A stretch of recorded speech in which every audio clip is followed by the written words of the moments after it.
Buen día. En esta oportunidad desarrollaremos la segunda parte de la clase de farmacocinética que va a explicar lo que son los parámetros farmacocinéticos, el concepto de biodisponibilidad y qué es la bioequivalencia de fármacos. Para esto los parámetros farmacocinéticos son varios y vamos a tener como primer parámetro a la semivida, tiempo de vida media o T media. La semivida es el tiempo necesario para que se reduzca la concentración plasmática en un 50%. ¿Qué quiere decir? Cuando nosotros administramos un fármaco por vía oral, va a demorar un tiempo hasta que llegue a su concentración máxima. Esa concentración máxima durante el tiempo va a ir disminuyendo su concentración hasta que llegue a la mitad. Por ejemplo, si nosotros administramos un fármaco que su concentración máxima es 1000, cuando esta concentración baje a 500, estaremos en la mitad de su concentración. Entonces, el tiempo que haya transcurrido hasta ese momento es el tiempo de vida media. El tiempo de vida media es un parámetro importante que nos ayuda a dosificar los fármacos cuando nosotros queremos mantener ciertas concentraciones y poder repetir las dosis. La semivida no quiere decir que cuando, por ejemplo, una semivida sea 2 horas, que cuando haya 4 horas el fármaco ya no existe en el organismo, ya que el proceso de cinética, como vimos en la clase anterior, la parte final, es de orden 1, en el cual cuando hay mayor fármaco, como cuando está desde su máximo hasta su mitad, se va a excretar mucho más rápido, y cuando haya menos fármaco, este proceso de eliminación va a ser más lento. Otro parámetro farmacocinético es el volumen de distribución, que es el volumen de líquido necesario para contener todo el fármaco en el cuerpo a las mismas concentraciones que está presente en el plasma. Eso es una medida para poder equilibrar el fármaco en todos los compartimentos. Sin embargo, va a haber fármacos que por las características propias de su afinidad con su sitio activo puedan encontrarse más concentrados en un tejido que en el mismo plasma. ¿Eso qué quiere decir? Por ejemplo, la citromicina, que es un profármaco, se logra almacenar en tejido respiratorio en una gran proporción, incluso muchas veces más que la concentración plasmática. Otro parámetro farmacocinético es el área bajo la curva de ABC, que puede ser desde 0t o desde el 0 al infinito. El 0t es desde el tiempo 0, que cuando nosotros administremos el fármaco, hasta un tiempo t determinado que nosotros vayamos a estudiar al paciente, que puede ser 24 horas, puede ser 12 horas, puede ser 18 horas, dependiendo del tiempo que hayamos visto que ya la curva bajaría. Y el área bajo la curva del 0 al infinito es un área teórica que ya nos delimita el tiempo que tomaría o la concentración que habría hasta que se elimine completamente el fármaco, ¿no? Que eso ya es más un cálculo matemático que se realiza con los puntos de corte de las concentraciones plasmáticas que se hallen. Ahora, el aclaramiento de clearance es el volumen de plasma que se depura completamente en un fármaco por unidad de tiempo. Al respecto, recordar que el clearance o eliminación va a haber, incluye el metabolismo más la excreción sobre la concentración plasmática que haya todavía ese fármaco.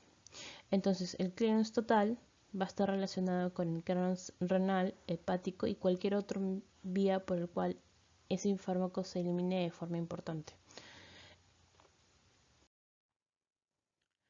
Entonces, habiendo conocido el ABC o AUC, el área bajo la curva, que es la concentración plasmática de un fármaco, en la disponibilidad es el grado fraccionario en que una dosis de fármaco haya su sitio activo en relación con lo que llegaría si se aplicaría por vía endovenosa. ¿Qué quiere decir? Por ejemplo, ya habíamos dicho que si nosotros administramos el fármaco por vía oral, no va a llegar toda la cantidad de fármaco que se administre, porque va a haber un porcentaje de fármaco que no se absorba o que se metabolice previamente antes de llegar a la circulación sistémica. Entonces, la relación entre lo que llega por vía oral y lo que llegaría cuando se inyecta, que es la disponibilidad del 100%, ya es la biodisponibilidad, que se relaciona cuando un fármaco es administrado por vía oral en relación a cuando se administra por vía endovenosa. Otro parámetro farmacocinético es el Cmax o concentración máxima, que representa la concentración de plasma máxima alcanzada luego de administrar un fármaco por una vía que no sea endovenosa, o sea, que sea extravascular, la más usada por vía oral y está relacionada con la cantidad de fármaco que se logra absorber. Entonces, cuando se administra un fármaco y esto en plasma va a ir aumentando la cantidad, aumentando hasta que llega a un punto tope, esa va a ser la concentración máxima. Y el Tmax es el tiempo en el cual se alcanza esta concentración máxima desde el momento de administración hasta que se llega a medir la concentración máxima. Y el Cmin o concentración mínima es la concentración mínima detectable de plasma, en plasma de un fármaco. Es la concentración mínima que por el método que nosotros utilizamos para poder cuantificar fármaco en sangre o su metabolito se pueda detectar, ¿no? Cuando se dice que ya no es detectable, estamos diciendo no necesariamente es que ya no haya fármaco, sino que ya no hay fármaco detectable. Ahora, hay que diferenciar Cmin de concentración mínima efectiva, porque cuando la concentración mínima es efectiva y usted está hablando de concentración mínima necesaria para tener un efecto. La concentración mínima, tal cual estamos explicando acá, es la concentración que va a ser detectable, pero la concentración mínima efectiva es la concentración mínima a la cual alcanzamos algún tipo de efecto. Bueno, entonces todos los conceptos que hemos repasado hasta el momento los vamos a, a ver en esta gráfica. Es una gráfica XY en el cual el eje X es el tiempo, que puede ser en minutos o horas, y luego tenemos el eje Y, que es la cantidad de medicamento en sangre, quiere decir la concentración plasmática del fármaco que estamos administrando. Vamos a ver que en el punto 0 es el tiempo en el cual se administra el medicamento, se toma el medicamento, y este medicamento va a ser absorbido a nivel gastrointestinal y va a ir aumentando su concentración en plasma hasta que llega a un punto máximo, y esta concentración máxima es el Cmax. Si a este punto en que se llega a la concentración máxima lo extrapolamos al eje X, vamos a tener el otro parámetro que es el Tmax, tiempo en que se alcanza esta concentración máxima. A partir de aquí vamos a ver un proceso de eliminación en el cual se metaboliza y se excreta fármaco. Entonces la concentración máxima va a ir disminuyendo hasta que llegue a la mitad. Como ya hemos dicho, si la concentración máxima es 1000, cuando llegue a 500, y eso lo vamos a ver en el eje Y. Entonces cuando llegue a 500, a partir de ese punto lo extrapolamos nuevamente al tiempo y será el tiempo de vida media. Momento en el que el medicamento ha perdido la mitad de su concentración máxima. Ahora, si seguimos avanzando en el tiempo, vamos a ver que el fármaco va a llegar a una concentración mínima detectable en sangre, y esa va a ser el Cmin. A partir de aquí se forma una gráfica, así como una curva con su pendiente, en el cual podemos determinar el área bajo la curva, y con el área bajo la curva es que nosotros vamos a poder ver la cantidad de fármaco que había en plasma y poder determinar la biodisponibilidad de ese fármaco. Entonces, a partir de esto vamos a ver que la disponibilidad es un concepto que nosotros podemos evaluar en relación a la bioequivalencia. ¿Qué es lo que quiere ver este tipo de estudios?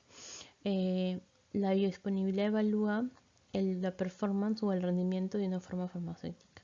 Normalmente nosotros hemos escuchado que los genéricos son lo mismo que un medicamento de marca. Sin embargo, la única forma de determinar realmente esto es mediante un estudio de equivalencia, donde yo diga que si dos formulaciones, tanto el medicamento genérico como el de referencia, tienen un mismo principio activo a una misma dosis, si yo los administro, me aseguran que voy a tener la misma biodisponibilidad del fármaco, del principio activo, en la persona, que no va a haber diferencias.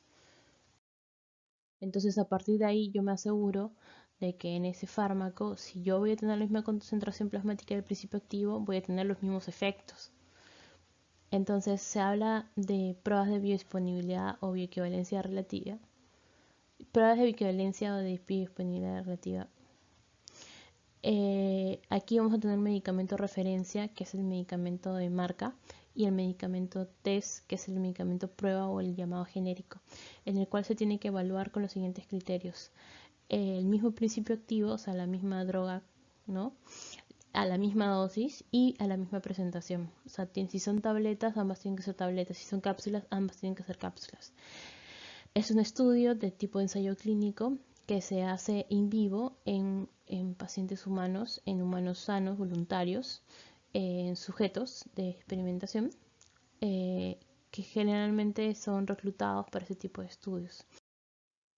Estos estudios de equivalencia o de disponibilidad relativa, como habíamos mencionado, son estudios clínicos que se hacen con sujetos sanos y generalmente esos estudios no se hacen porque la empresa farmacéutica quiera, sino porque el país que está autorizando su venta lo está requiriendo. Entonces, para poder comprobar que el medicamento es realmente un medicamento genérico. Generalmente se realiza durante el desarrollo del producto en un lote especial, en un biolote, que está diseñado para poder utilizarse en el estudio de equivalencia. Y bueno, con esto hemos concluido la clase de la primera semana. Estas son las referencias bibliográficas donde ustedes pueden leer más acerca de lo que se ha hablado en la siguiente clase para que profundicen y cualquier duda estarán las consultas en el foro. Gracias.